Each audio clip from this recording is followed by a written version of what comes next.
Hello, it is Thursday, Real Estate Topic Thursday. It's Kristine here, and I'm in the office over at the Milkovich Team in Bellevue. So today's topic is, how do we come up with our pricing for listing homes? You know, is it just something that we sort of have a feeling about, that we just sort of look around the neighborhood and, just sort of try our luck at? Well, of course, it's absolutely neither of the above.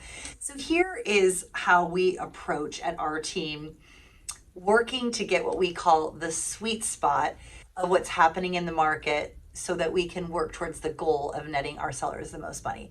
So step number one is certainly, once we get to the property, view it, really learn about all of its offerings.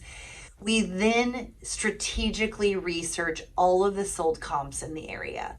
Now, we know not all homes are created equal, and not all homes have had the same upgrades or remodels. So the second step is we're then looking at those sold comps in the neighborhood, and how does our given subject property bench against those other homes. And we are certainly looking for things that create and add value in the consumer's eye. That can be everything from the roof, the kitchen, the bathrooms, the flooring, the paint, the exterior, the landscaping, the inner guts, the things like the hot water tank, the furnace, etc., etc. So that's part two. Part three is then, by tracking the activity from that moment all the way till about 4 hours before we hit launch on our listing, we are drilling down and strategically still watching how those numbers may flux and change. The other part is truly, what is the end game for the seller? Now, we all know, if we've ever sold anything, not just a house, the goal is usually to get a great value on your sale and to make the most money, right?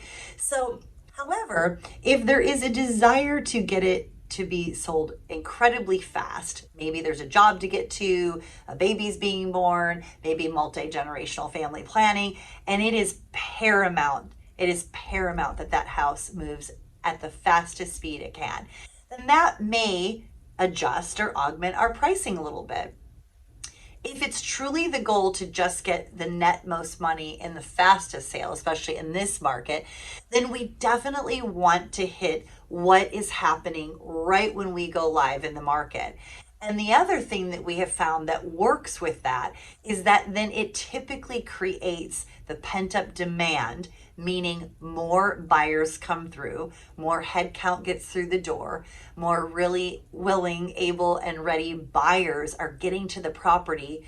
And that, with a low inventory environment and a very attractive interest rate, it tends to build up that competitive offer situation.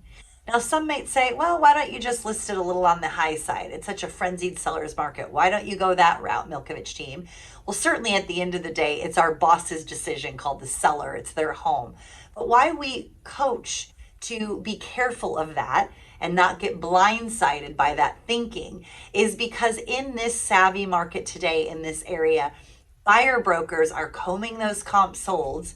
Their buyers are then having those conversations with them, and they are much more likely to put in a fight, go after a competitive offer situation, if they see that the starting point is the fair market value. That gives and lends breadth and opportunity to those various offers competing, and ultimately to get the home escalating. So we hope this has helped a little bit on where we get our thinking and where we coach our buyers and sellers every week on flip, what do we list it for? And on the buyer side, is it worth going after? And do we see that the value is there? You guys have a great Thursday, and we'll talk to you soon. Bye-bye.